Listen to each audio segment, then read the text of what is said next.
일요일에도 일한 젠프, 여야 오찬 역시 차원이 다른 모습을 보여주었습니다. 잠시 후 상세히 전해드리겠습니다. 김민석 총리 후보자에 대한 국힘 주진우의 끝도 없는 거짓말이 하나둘 드러나고 있습니다. 오늘은 탈북자 비하 논문 관련해서의 진실이 드러났습니다. 김민석 논문 도북자는 일반 중국어, 사전만 들춰봐도 국힘의 거짓이다. 색깔론과 저열한 흠집 내기 중단하라 라는 입장이 나왔습니다. 이 말이 무엇이냐? 바로 국힘이 김민석 총리 후보자의 석사 논문에 사용된 도북자, 반도자 이 단어를 가지고 탈북민을 비하했다. 자, 이렇게 공격을 했는데, 그리고 실제로 그런 기사가 상당히 많이 쏟아졌죠. 그런데 알고 보니 도북자는 중국 내에서 탈북민을 지칭할 때 흔히 쓰는 일반적인 중립적인 표현이었습니다. 그리고 반도자 역시 국가나 단체를 이탈한 사람이라는 의미를 가지고 있는 중국어입니다. 국가나 단체를 이탈한 사람. 한마디로 김민석 총리 후보자가 단어 선택을 아주 올바르게 썼다. 이렇게 볼 수 있는데, 그런데 반도자의 반이 들어갔다. 반이 들어갔기 때문에 뭔가 자극적이다. 이걸 반탈북자, 배반하고 도망간 사람, 이렇게 지들 멋대로 풀이하며 탈북민 비하 프레임을 씌웠던 것입니다. 정말 언제나 이런 식입니다. 지들 멋대로 해석해서 그걸 공론화 시켜버립니다. 언론을 이용해서 또 국민 51%만 속여보자, 이거겠죠, 작전이. 이런 작자들이 국회의원 배지를 달고 있다는 것입니다.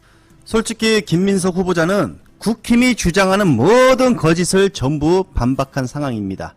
그러나 그 해명을 믿지 않고 있는 국힘, 오히려 그걸 가지고 애곡을 하면서 언론 플레이를 하고 있죠. 오늘 이재명 대통령께서도 여야 오천에서 총리 후보자 인사청문회에서 직접 해명을 들어보자라고 언급했습니다.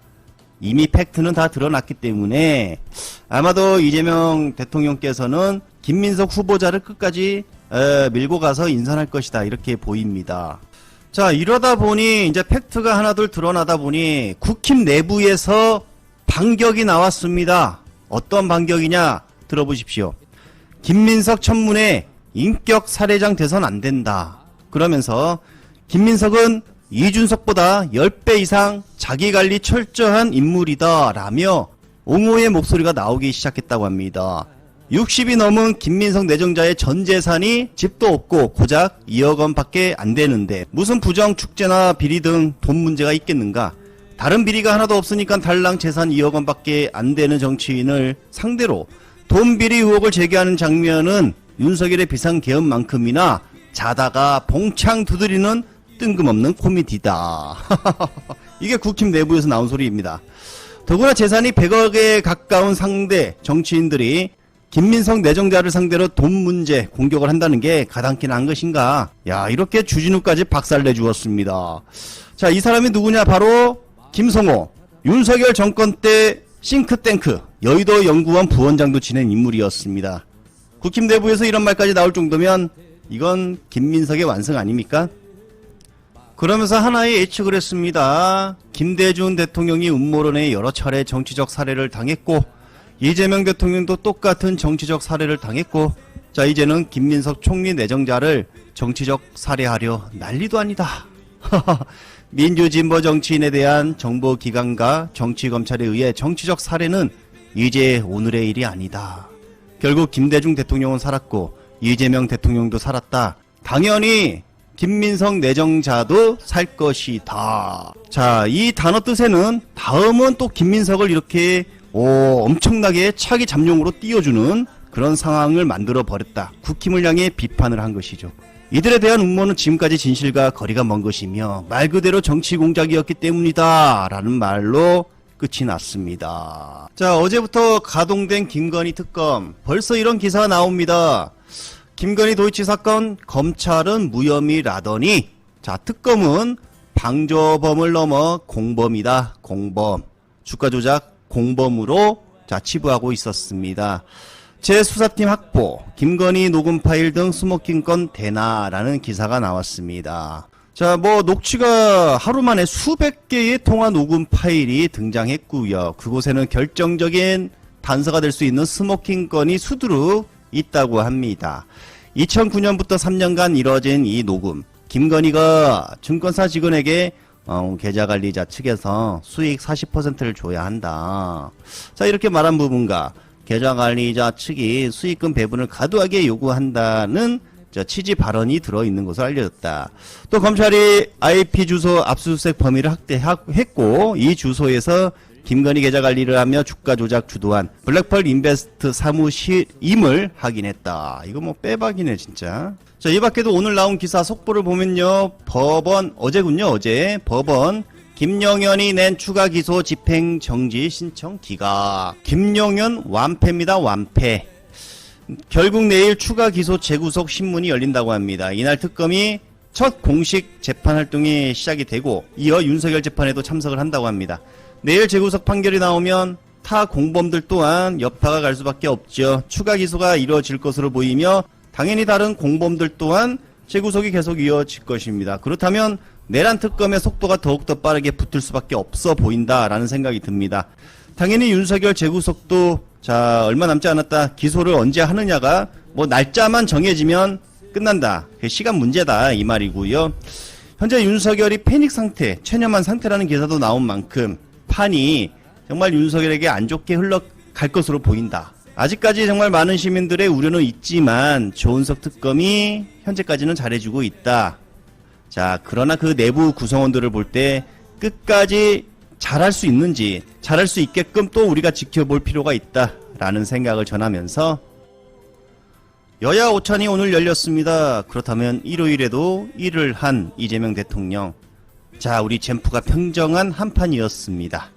김용태와 손홍석은 구차하게 적어온 여러가지 안을 제시했습니다만 들어보면 정말 혈압이 거꾸로 치솟는 내용들이었습니다.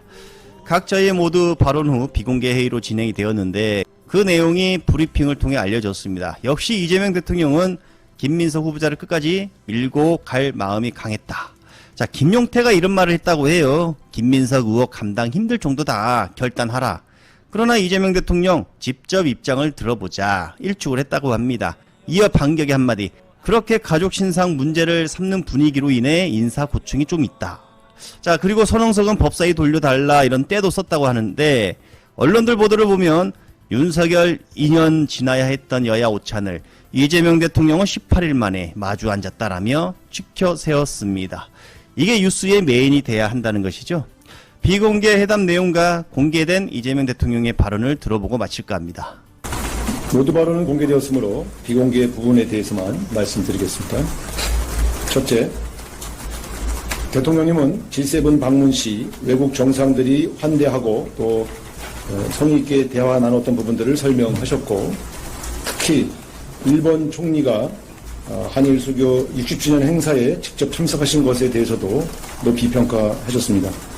이에 대해 여야 지도부 모두 공감하였습니다. 둘째, 야당 지도부는 김민석 총리 후보자의 검증 내용에 상당한 문제점이 있다고 지적하였고 또 검증에 임하는 태도에 대해서도 부적절하다는 문제제기를 하였습니다. 대통령께서는 청문회 과정에서 본인의 해명을 지켜보는 것이 바람직하다고 하셨습니다. 또한 김병기 대표가 모두 발언에서 제기한 인사청문회 제도의 개선에 대해서도 공감한다는 의견을 말씀하셨습니다. 특히 가족의 신상까지 다 문제 삼는 분이기 때문에 능력 있는 분들이 입각을 꺼린다는 고충도 설명하셨습니다. 셋째, 상임위원장 배분 문제에 대해서도 야당 지도부의 입장을 경청하면서 이는 국회에서 여야 간에 잘 협상할 문제라고 말씀하셨습니다. 넷째, 대통령님은 송은석 대표가 경제정책 전문가인 만큼 경제 분야에 대한 몇 가지 문제를 질문하셨고 송 대표는 실업급여 문제, 코로나 시절 부채 문제 등에 대한 해결 필요성을 제기하면서 또 본인이 갖고 있는 여러 생각을 설명하였습니다. 다섯째, 대통령님은 대선 시기 양 후보 측의 공약 중 공통된 부분은 이견 없이 실천할 수 있지 않겠는가 관심을 표명하셨고 여야 지도부는 이후 검토해 보겠다고 이야기했습니다. 오늘 회동은 대통령과 여야 지도부 간의 격이 없는 대화를 시작하였다는 데 서로 의미를 부여하였습니다. 또한 향후 이런 만남을 자주 갖기로 하고 정리하였습니다.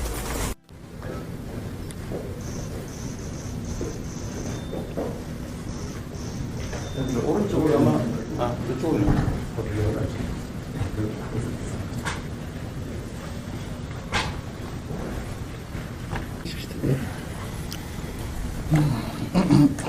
송 대표님 당선을 축하드립니다.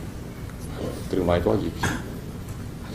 김용태 우리 위원장님은 퇴임이 예정되어 있는 건가요? 네, 6월 30일까지. 딱 정해져 있어요. 그동안 고생 많으셨습니다. 어쨌든 제가 한번 뵙자고 했는데 가능하면 좀 많이 빨리 뵙자 이런 입장이에요. 그리고 다른 야당들도 한꺼번에 보자 이런 또 요구도 있긴 하던데 아무래도 좀 밀도 있게 말씀을 좀 들어보려면 원내교섭도 않지만 따로 뵙는 게 좋을 것 같아서 제가 좀 서둘러 뵙자고 부탁을 드렸습니다.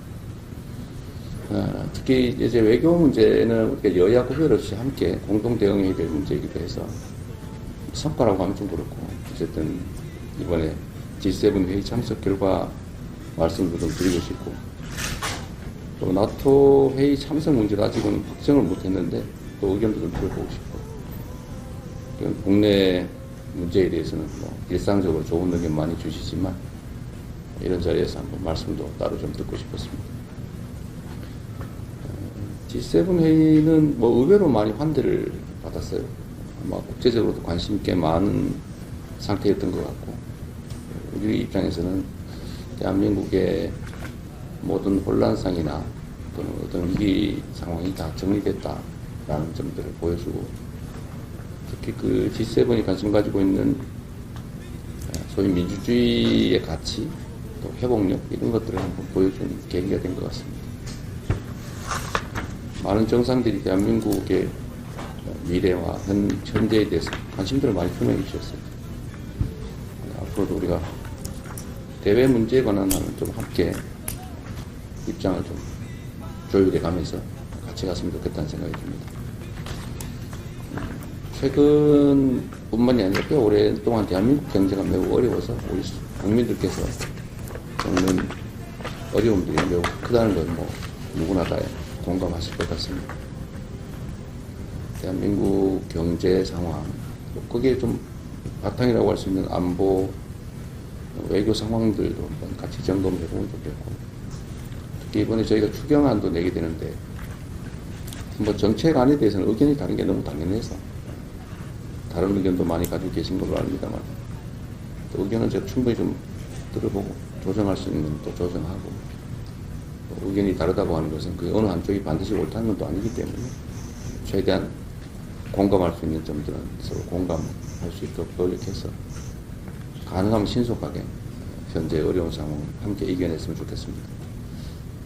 여러 가지 꽤 복잡하실 텐데 두 분 흔쾌히 이런 자리 함께 해주셔서 감사드리고 하실 말씀은 뭐 공개적이든 비공개적이든 충분히 하시면 저도 감안하도록 하겠습니다. 축하드리고 환영합니다. 바람 새는 갔어도 삐리삐리삐리